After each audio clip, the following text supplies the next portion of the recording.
Hey everyone! Welcome to Be the Change. My name is Lily Mott, and today I'm going to be talking about how change comes when you do your best. I am really excited to have Sarah LeClair on the show this week. She is an organizer and an activist working in a bunch of different spaces, but I really wanted to highlight her story today because she identifies as queer, and today is actually the last day of Pride Month.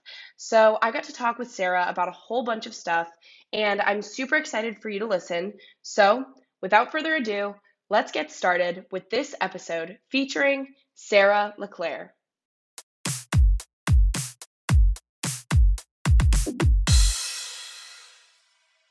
Hi, my name is Sarah LeClair, and I run the Instagram Hacking Activist.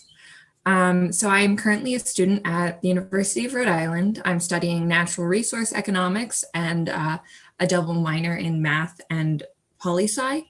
And I am currently working as a grant writer and community organizer for a local nonprofit called The Collective. It's just a cute little organizing space and bookstore where we just try to make our town as equitable as possible. And it's absolutely adorable.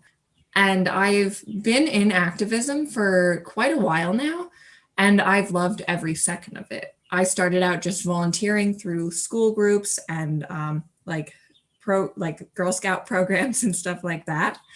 And since then, I've just gotten more and more experience with things like local politics and international conversations and like policy change and stuff like that.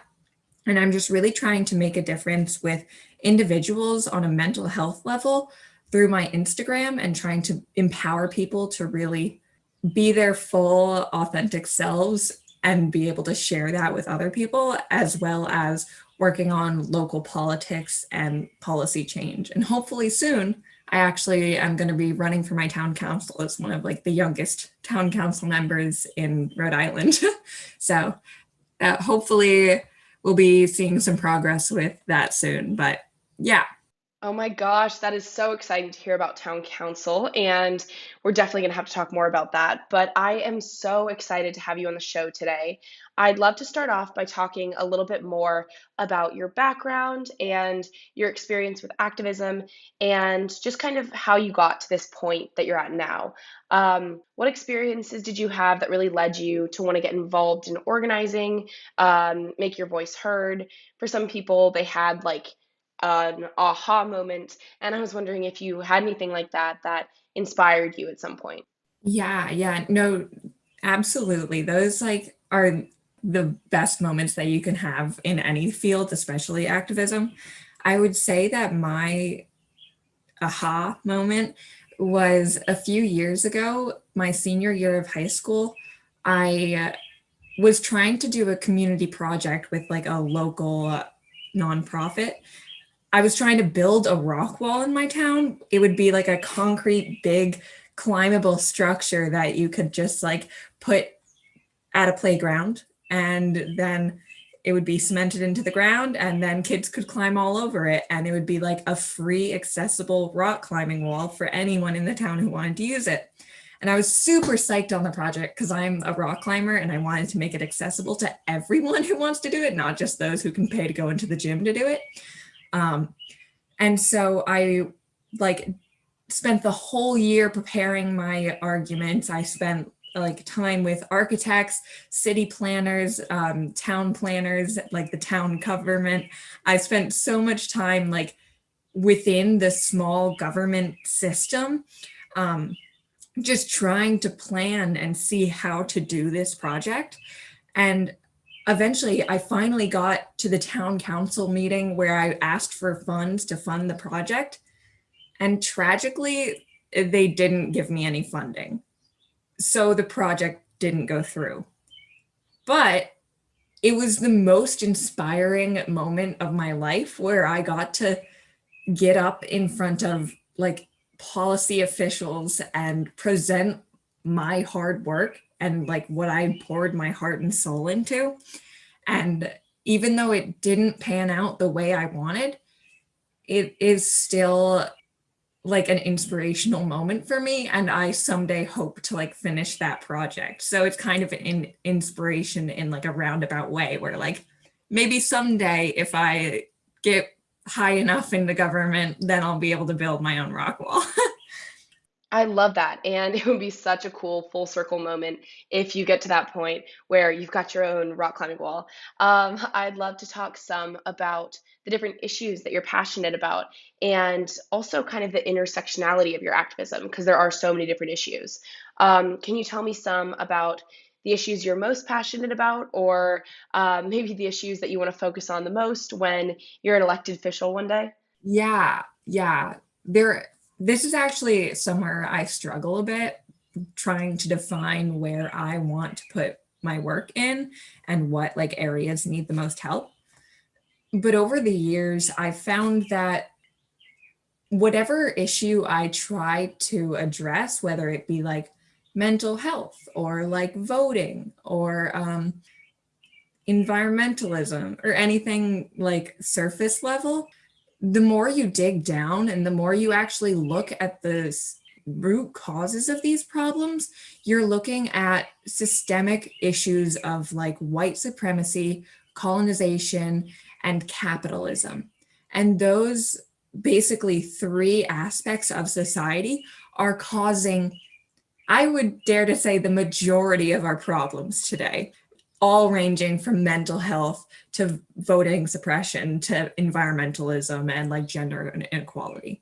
So I've started out kind of just addressing surface level issues, but now as I continue activism and I learn from other activists and like take all the information that I can find, I really, really want to start addressing those root causes and dismantling white supremacy and abolishing like the systems that are causing these issues, you know? And I just, I think it's still so incredibly important to treat the symptoms of these problems and like give people attention on an individual level and help mental health, because that's the only way we're going to survive during this process. But I think we also need to address the root causes and, I don't know, somehow figure out a way to save the world too, you know? Yeah, I got you. And I really like the idea of trying to approach these issues by finding the root cause first. I think that's a really interesting idea. So I would love to switch gears a little bit and talk about your activism as a queer person. It is Pride Month, of course, and I would love for you to talk about how that identity impacts your activism and maybe some about your hopes for the future for the queer community as well. Yeah, I love to talk about this. I love queer activism and everything about it. I have only like recently, as in the last few years, come out as like a queer person. So this is really a new part of my identity and part of my activism that I'm trying to sort out. So it's not something that I have really figured out yet, but I think that one of the ways I'm trying to advocate for queer like representation is just by being open about it in myself and like with my friends and through Instagram, because I really think that the more you embody your own identity, the more that others will feel comfortable embodying their own identities and expressing themselves in the way that they want. But there are obviously beyond that, those individual problems, huge systemic issues that we need to address, like all of the legislation being passed recently against trans individuals and like healthcare issues. It's all horrific. But one thing I'm doing like literally today is I'm going to a school committee meeting to talk to someone who is rallying against our transgender support systems in our school and against anti-racism policy. And I'm just gonna go try and convince these people that they need to care about others, which is like an absurd thing to think about that I have to do in the first place. Kind of disheartening, but at the root of it, I think that's what activism is, just like going and trying to convey new viewpoints to people who are very adamant against your existence. Yeah, and I think in that case, it's out of necessity, which is just, it's really, really frustrating. So I'm glad that you're doing all the work that you're doing. I would also love to know what's the best advice that you've ever gotten from someone? Are there any like words of wisdom that you think about or that you try to live by? The first thing that comes to mind is not like the most beautiful quote or anything. It's just a note my friend gives me a lot to do your best, or here, don't stress, do your best, forget the rest. It's kind of like simplistic, but it just like I feel really supported in my family and friend groups that I'm able to do this activism. And like, I think that with the support systems that I have around me, only through that am I able to really advocate for other people as while I like try to stay sane during all of that. Because it's really hard to just keep going at something when the world is like trying to tell you to quit. But as long as you're just honestly trying your best, that is quite literally all you can do. And as long as you do your best, you have changed the world, even in a small way. So I think support systems and understanding that doing your best is all you can do is something that I have found incredibly helpful while trying to navigate the world of activism.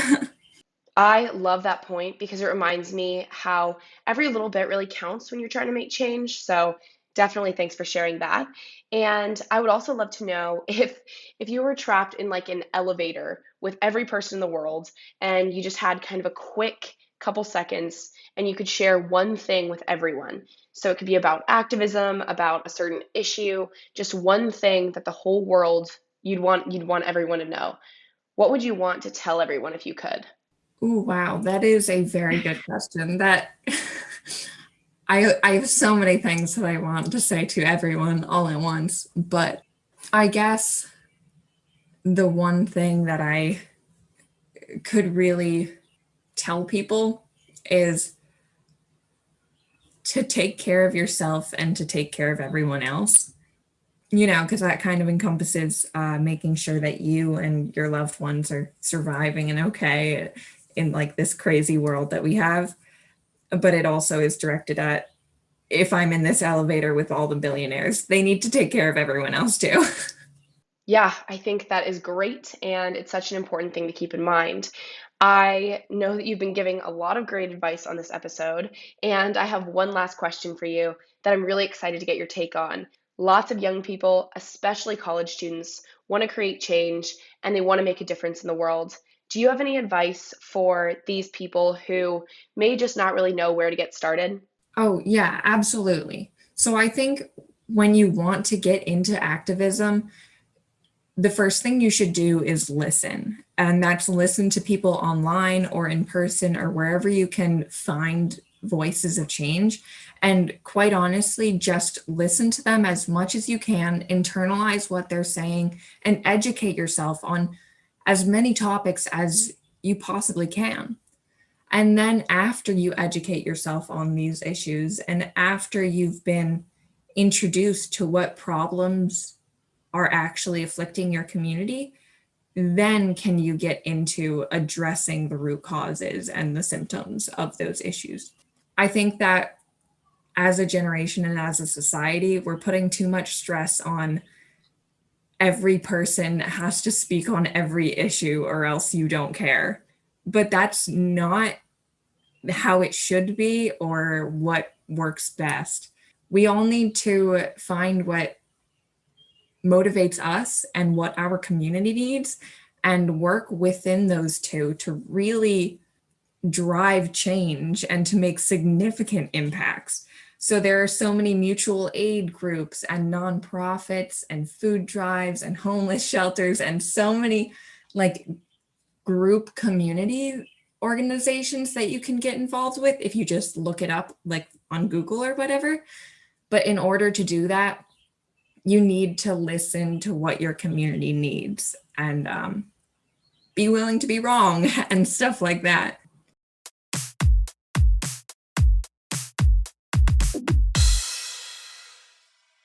I really, really enjoyed talking with Sarah, and I think she gave some great advice during our conversation. My favorite takeaway from that conversation was just how important it is to do your best, because at the end of the day, that's really all we can do as human beings. Sarah's words remind me of one of my favorite quotes, which I first heard on the TV show Friday Night Lights, and that's clear eyes, full hearts, can't lose. Whether it's activism, schoolwork, a job, or anything else you're working on, try to give it your all, because that's really all we can do. Work hard, but also give yourself grace, because change comes when you do your best.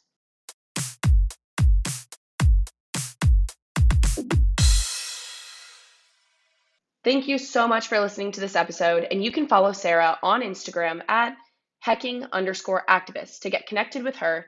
If you want to talk about anything I mentioned, please reach out to me by email at lily@bethechangepodcast.org or on Instagram at bethechangepodcast.